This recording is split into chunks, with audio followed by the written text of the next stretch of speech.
UFC 306 इस Sunday होने वाला है। इस वीडियो में हम लोग जो टॉप 3 फाइट्स हैं उनको ब्रेक डाउन करेंगे, खास करके शॉन ओमैली वर्सेस मिराव डवालिशविली जो मेन इवेंट है। मिराव डवालिशविली की बहुत लंबी कहानी चली है। पिछले 2 हफ्ते में उनको कट आ गया, उनको शायद स्टाफ इन्फेक्शन था, डेना वाइट पकड़ा रहे हैं बगल में। सबको एक साथ ब्रेक डाउन करेंगे। उसके पहले अगर UFC डिस्कशंस आपको हिंदी में देखने पसंद है तो चैनल को सब्सक्राइब करो। अब बढ़ते हैं वीडियो में। पहले भाई लोग आते हैं एक फाइट के लिए जिसके लिए मैं बहुत एक्साइटेड हूँ, Diego Lopes versus Brian Ortega. Diego Lopes is one of my most मतलब मैं इस फाइटर में बहुत इंटरेस्टेड हूँ लेटली। लास्ट उनकी जो फर्स्ट 5 फाइट्स हैं UFC में सिर्फ वो एक हारे हैं, वो भी अपनी फर्स्ट फाइट जो शॉर्ट नोटिस पे ली थी against Movsar Evloev, who is another contender in the featherweight division. तो मुझे इन जनरल उनके बारे में कुछ चीज़ें बहुत अच्छी लगती है। एक तो बहुत ही क्रिस्प बॉक्सर है वो, एंड उनका बेस भी ग्रैपलिंग में है। He is a black belt in jujitsu, तो ओवरऑल बहुत कंप्लीट फाइटर है। अब ब्रायन ओर्टेगा की अगर बात करें यार, मैं थोड़ी सी उन पे उम्मीद हार चुका हूँ। पिछले 6 साल में उन्होंने 5 फाइट करी हैं, उसमें से 3 हारे हैं। ठीक है, चलो मान लो एक जो याइर रॉड्रिगेज के अगेंस्ट जो हारे थे वो इंजरी की वजह से हारे थे, बट ओवरऑल 6 साल में 5 fight is not really justifiable to be very honest with you for a featherweight. तो मुझे पता नहीं क्यों मुझे अब वो इम्प्रेस करना बंद कर चुके हैं। उनके बीच में बहुत बढ़िया स्ट्रीक चला था UFC में, but now I feel like वो हो गया है। वो इतना जो मार खाए हैं वो मैक्स हॉलोवे और एलेक्स वोल्कानोव्स्की से, आई फील लाइक वो ही is not the same fighter any more. अब जो फाइट वो जीते भी याइर रॉड्रिगेज के अगेंस्ट, उस फाइट में भी मतलब वो शायद 2 राउंड चली फाइट सिर्फ, और उसको उनकी शक्ल देखो यार। उसके बाद आई थिंक 3rd राउंड में उनका फिनिश आया था।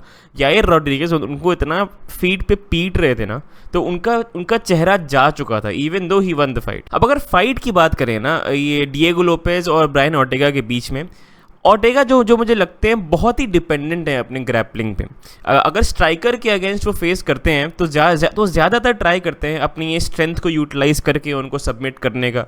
याइर रॉड्रिगेज के अगेंस्ट सेम चीज़ हुई, पहले बहुत पिटे फीट पे, बट उसके बाद क्योंकि याइर रॉड्रिगेज का टेक डाउन डिफेंस नेग्लिजिबल है, इसलिए उनको आराम से टेक डाउन करके वो होल्ड कर रहे थे। उसके बाद उन्होंने सबमिट भी कर दिया उनको। Same thing with Alex Volkanovski. मतलब जब तक फाइट स्ट्राइकिंग हो रही थी एलेक्स वोल्कानोव्स्की उनको पटक के धो रहे थे, लेकिन 2 बहुत क्लोज मोमेंट्स आए थे सबमिशन के, जब ओर्टेगा हैड एलेक्स वोल्कानोव्स्कीज नेक का गियोटिन था और एक उनका ट्रायंगल था शायद। लेकिन हाँ, बहुत इंटेंस मोमेंट्स थे वो, बट अगेन उनका सिर्फ सबमिशन थ्रेट मुझे लगता है। और डिएगो लोपेज जैसा मैंने कहा था ब्लैक बेल्ट इन जुजित्सु हैं, तो मुझे नहीं लगता कि सबमिशन थ्रेट इस फाइट में बहुत ज़्यादा प्ले करेगा।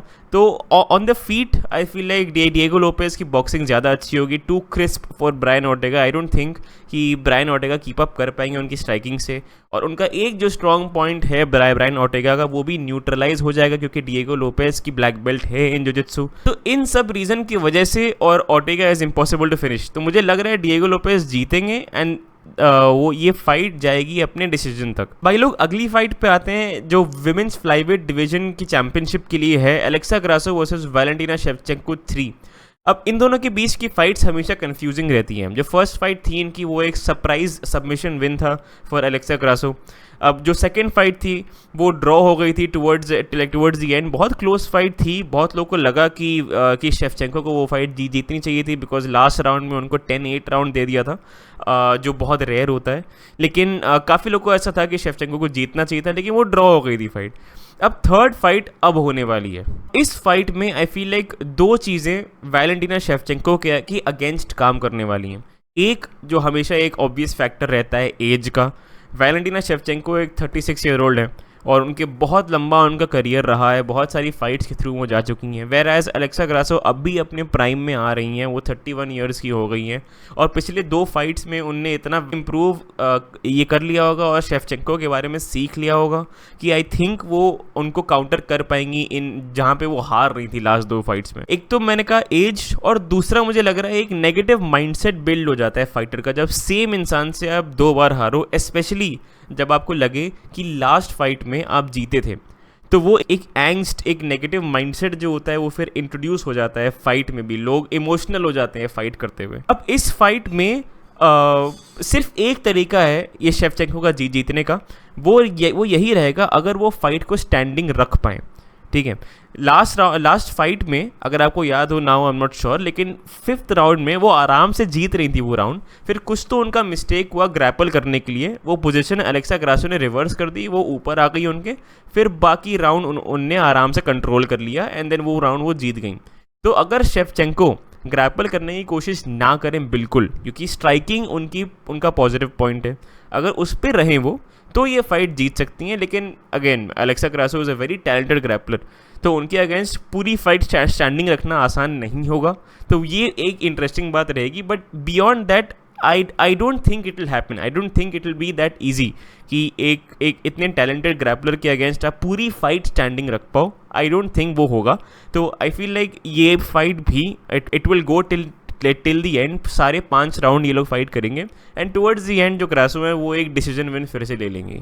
अब फाइनली आते हैं अपने मेन इवेंट पे, जो UFC बैंटमवेट चैंपियनशिप के लिए है, शॉन ओमैली वर्सेस मिराब द्वालिशविली। इस फाइट के पिछले 2 हफ्ते में इतना ड्रामा हुआ है, मेरे को मन था सिर्फ इसके बारे में वीडियो बनाने का, लेकिन मुझे टाइम नहीं मिला। इतना कुछ हुआ है। एक तो मिराब को एक भयंकर आ गया कट, आई थिंक फाइट के 2 हफ्ते पहले सबको डर लग गया कि भाई ये फाइट कैंसिल होने वाली है क्या। और उमर नूरमागोमेडोव हैं, उनने तो मना ही कर दिया था बैकअप होने के लिए। मैं कहा मैं बैकअप तो होऊंगा ही नहीं, तो कोई बैकअप भी नहीं था इस फाइट के लिए। और ये कट, इतना बड़ा कट वो हुआ और वो पोस्ट कर रहे हैं। एक तो ये इतना स्टूपिड क्यों है मैं अभी आपको बताता हूँ।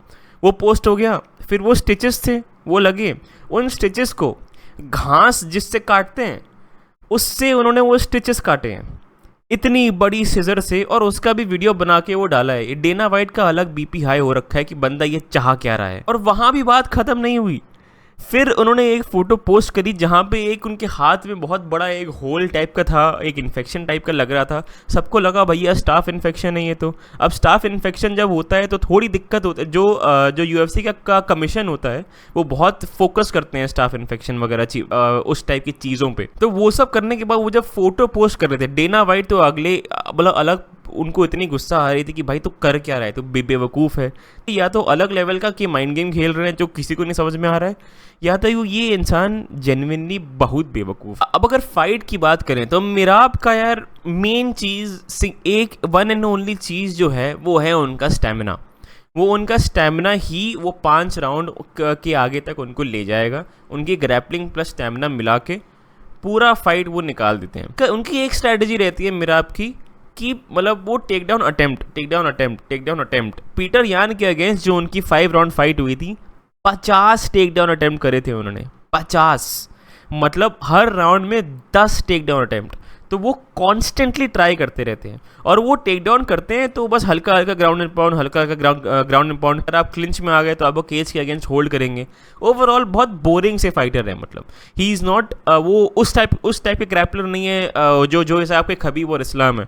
ये लोग अगर आपको टेक डाउन करेंगे तो आप वो कॉन्स्टेंटली सबमिट करने का ट्राई करेंगे, जो बहुत इंटरेस्टिंग होता है देखने में, मज़ा आती है। एटलीस्ट मुझे बहुत मज़ा आती है देखने में। लेकिन मिराब इज़ वेरी बोरिंग, कोई सबमिशन थ्रेट नहीं, वो बस टेक डाउन करके उनको होल्ड करते हैं अपने ओपोनेंट्स को, और फिर कुछ भी नहीं करते हैं। लेकिन सबसे बड़ा फैक्टर ये रहेगा कि हमको मिराब के चिन का, लाइक चिन एज इन कितने आराम से वो फेस के स्ट्राइक्स के अगेंस्ट वॉबल होते हैं या नॉकआउट होते हैं, या कितने अच्छे शॉट्स और कितने हार्ड शॉट्स वो ले सकते हैं।